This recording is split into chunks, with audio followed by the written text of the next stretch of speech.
Je m'appelle Mathieu Alifay, je suis un entrepreneur agricole. Je suis actuellement le coordonnateur adjoint de YesAl Agri Hub. Voilà, qu'est-ce qui a motivé cette semaine pour l'entrepreneuriat agricole? Ok, YesAl Agri Hub étant une entreprise de connaissances tournée vers l'innovation, donc il était opportun pour nous entrepreneurs d'aider les jeunes ou bien susciter en fait cet esprit d'entrepreneuriat chez les jeunes. Voilà la raison pour laquelle en fait on a initié cette semaine de l'entrepreneuriat qui est notre première édition. Et pourquoi on a voulu décentraliser à Thiès? Parce que concernant la semaine de l'entrepreneuriat, toutes les activités tournent autour de Dakar. Donc en fait l'idée était un peu d'innover, de décentraliser pour pouvoir permettre à ces jeunes de pouvoir vraiment bénéficier de cette formation et de YesAl Agri Hub. Quels sont les critères qui ont motivé au choix de ces participants et quels sont les modules à développer? Le choix a été difficile, je dirais. Donc, on a reçu plus de 400 demandes.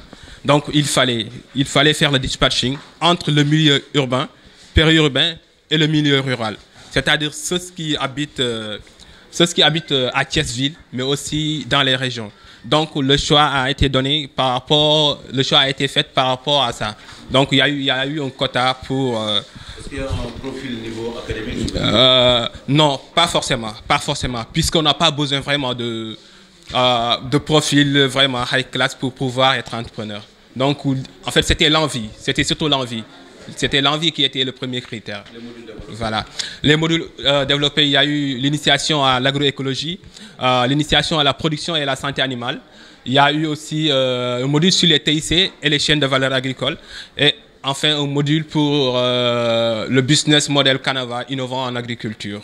Et ça, c'est terminé par des ateliers pratiques de BMC, Business Model Canava. Mais aussi, toutes ces formations-là, donc il y a eu un jour de formation pratique, mais un autre jour de formation théorique, mais un autre jour de formation pratique. Pour leur permettre de voir ce qu'ils ont appris d'une manière théorique, de pouvoir l'appliquer dans les fermes. Et parmi ces participants, on pense qu'il y a des innovateurs au Sénégal. Pourquoi vous avez pensé à ça? Oui, parce qu'il était opportun en fait dans la formation et toujours l'aspect innovation de voir que les jeunes puissent voir des entrepreneurs donc qui ont parce qu'aujourd'hui le phénomène de l'immigration en fait c'est quelque chose de réel. Donc c'est l'idée en fait c'est de leur montrer puisque nous-mêmes nous avons fait notre cursus au Sénégal, on a eu à entreprendre au Sénégal. Donc l'idée était de leur montrer que voilà la solution c'était pas l'Europe, mais la solution et ça on le retrouve au Sénégal, surtout dans le cadre de l'agriculture. L'Afrique est appelée à nourrir le monde. Et en fait, c'est ça qu'on veut montrer à travers ces partages d'expérience avec les migrants, de leur montrer que c'est bien possible de faire quelque chose en Afrique. Et c'est ce qu'on est en train de faire. Quelle est la prochaine étape, les perspectives pour ces stagiaires? La prochaine étape pour YesAl Agri Hub. Donc là, en fait, on est en train de voir comment mettre en place une plateforme qui leur permettront en fait d'avoir tous les outils nécessaires pour pouvoir entreprendre dans le secteur agricole. Et en fait, avec d'autres partenaires, en fait, on va essayer de mettre en place cette plateforme qui va débuter au courant du mois d'octobre. Donc, l'idée, c'est de voir, en fait, de leur montrer toutes les opportunités qu'il y a et de voir si je veux entreprendre dans le secteur, par exemple, de l'agriculture, dans telle localité, pour que je puisse avoir toutes les données nécessaires qui vont me permettre de pouvoir entreprendre dans cette... Et par rapport à la GDZ aussi, ça, c'est juste ça sera une continuité. Donc, il y aura d'autres modules de formation, donc bien sûr tournés vers la pratique surtout. Bonjour, je m'appelle Adèle Evariste Diop. Je suis juriste de formation. Je dirais que c'est une chance pour moi d'avoir participé à cette formation qui a été très enrichissante, vraiment. J'ai beaucoup appris. Que vous avez appris? Par exemple, comment élever les poulets de chair. Donc, c'est tout un processus qui nécessite beaucoup de temps, beaucoup d'amour. Et vraiment, c'est des choses que j'ignorais auparavant et que j'ai appris. Également, comment on fait l'agriculture, de quel type de sol on a besoin, comment arroser une plante. Des choses très basiques et pourtant que j'ignorais et que j'ai découvert lors de cette formation. Parfaitement, tout à fait. Je crois que c'est une très bonne manière de lutter contre le chômage. Parce qu'un jeune qui entreprend, c'est un jeune de moins sur le banc des chômeurs, vraiment. Parce que quand tu entreprends, tu trouves par toi-même. Tu n'as pas besoin de dépendre des autres. Donc, tu as un objectif, tu t'y mets et ça va marcher, je crois bien. Avez-vous un projet pour Thiès dans ce domaine? Dans le domaine de l'agriculture. Pour le moment, je ne sais pas, mais je sais que cette formation va m'apporter beaucoup de choses. Si demain, je veux m'investir dans l'agriculture ou bien créer une entreprise agricole, qui sait? jàng si ñaari fan yi loo xam ne yokk na la ak lan ngay xelal suñu mbokk Sénégal yi nekk bitim réew c'est ngeen jàpp ne mën nañ ñibbi si am seen futur fii si réew mi. Bon li ma ci jàpp mooy man dama jàpp ni atelier bi pour man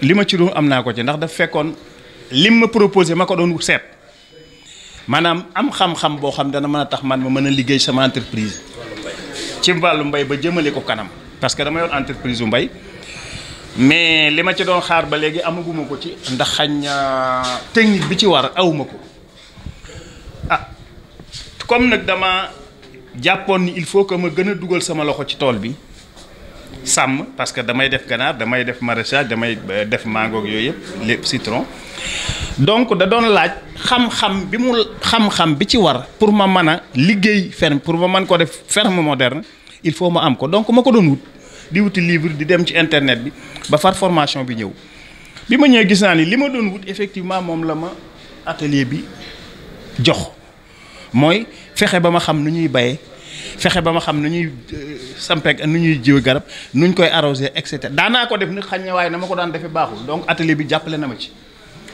et bu ma jógee fii defe naa ne ba dellu ca tool ya li ma jàng fii danaa ko jëfe maak samay surga ba nga xamante ni fii ñetteer fa ma bëgg ak danaa fàgg ba Sénégalais yi nga xam ne nag ñu ngi bitim réew lu ci man di am ñoom seen bopp sax jàpp nañu ni fi mu ne Europe dara desatu fa xaj na loo waajul bu fekkee waajoo ko woon def ci am réew fanweeri at waajoo ñibbisi ba xëy war a ñibbisi dana jafe nga ñibbisi lu ci bari moo leen fa bàyyi waaye du caagaan yaakaar fa dara gis nañ ci bari ni Europe jeex na ndax boo weesoo fanweeri at daanaka jaay amatu fa boo jaayee ñu yenu la yóbbu liggéey fa am ci détail maanaam ci entreprise te boo sa fanweeri at daanaka ku lay jëlati da ngay daal di commencer bëgg a màggat néew doole kon ñàkk loo xam ne bu ñëwee dinañ ci jàpp moo tax ñu bari ñëwuñu waaye bu leen gisee lu leen jaral maanaam ñu jox leen wan leen loo xam ne tey jii kat gis nañ ni bu ñëwee gën a tekki ñu ci bari tey jii dinañ ñibbisi ndax bis bu ne man ma ci jokkoo ñoo xam ni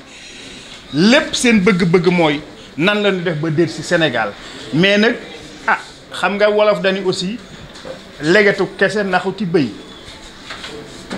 ma ni wolof dañu legetu kese naxuti bëy nit ko aussi boo bëggee mu jibb si da ngay ñëw bu ñëwee da ngay fexe ba mu téye loo xam ni moo gën la mu jàppoon fee te ñoom waxuma xaalis ndax xañ na bariwuñu xaalis mais yor nañ as tuut soo xam ne war nañ ko cee mën a dugal ci liggéey bi mais li ci ëpp mooy xam-xam bi ne ci seen bopp mooy xam-xam boo xam ne tey ñi ko am Sénégal bariwul ndax tey jii usine boo yaakaar rek ci Europe am na Sénégal yu fa liggéey ba am xam-xam boobu tey man koo indi fii sotti ko fi li ko war mooy ñu defal leen cadre bi rek créer entreprise ñoom ñu indi xam-xam boobu. ñu wax ne nguur gi mi ngi def lu bare ba am na ay fonds sax yu ñu taxawal si cadre co-développement mais ba léegi ñu si bare dañuy ñaxtu ne volonté politique bi des na. waaw xam nga man mi wax ak yow dama lay wax ni la ci ñi njëkk a liggéey ci émigration ci laa bokk depuis 2001 symposium bi ñu fi njëkk a def symposium bu sénégalais extérieur ci ñi ci doon liggéey ci laa bokk avec ministère.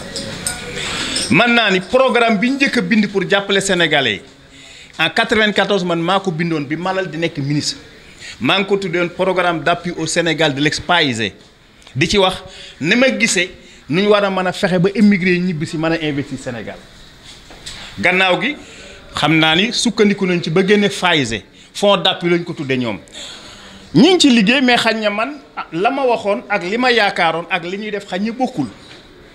ndax émigré yu bari gisuñu ci seen bopp du caageenuk état bi jiimut xakay mi ngi jiim mais dafa demee ni état bi ci boppam ak ñi ñu dénk ministère en réalité xamuñ luy émigré xam nga mbir boo ko xamul boo ko dundul mënoo cee wéy émigré ñi ko fi xam tey jii ci autorités yi bariwut xam nañ rek mi ngi dugal 1000 milliards mais xam ko du point de vue socio-anthropologique parce que tey boo demee fu mel ni ñaay bii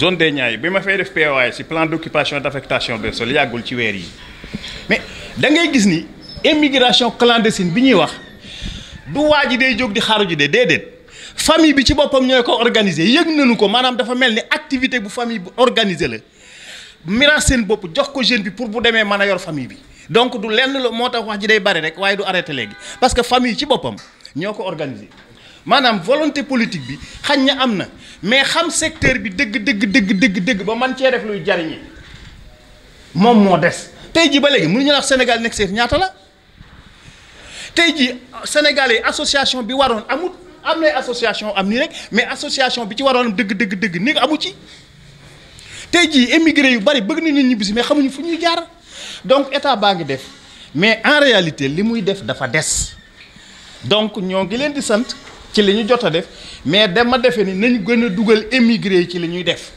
te surtout lu ñuy defati aussi nañ jiital émigré yi maanaam man li ma munta nangu mooy état di def wooy émigré maanaam liñ ñaan ku la abal ay bët fu ko neex ngay xool man maay organiser invité la am na lu ma bëgg nga wax ko ak fu ma bëgg nga jëm fa li ma gën a loon mooy ñu jàppale émigré ñu organiser seen journée bopp seen symposium bopp di fa wax seen yëfi bopp organisation boo xam ne tey day taxaw ci Sénégal les députés am na mais député mooy député de la diaspora ndax tey jii xam nañ luy seen liggéey dëgg-dëgg ndax député niñ yaakaar ni noonu la ñu amee taxawaay ci Italie baa ci Allemagne baa ci feneen ak feneen am nañ ko donc dafa des liggéey boo xam ni ca base ba maanaam ca émigré fa ñu dëkk organisation ba fa war foofu la dese dafa des te tant que réglé wuñ ko ak aussi di jox secteurs yi ku xam émigré koo xam ni dund na ko xam na seen jafe-jafe xam na lu ñuy dund bu nu fële ak fii mais boo jëmee technocrate boo xam ne rek dafa yor diplôme nga ñëw jox ko ba.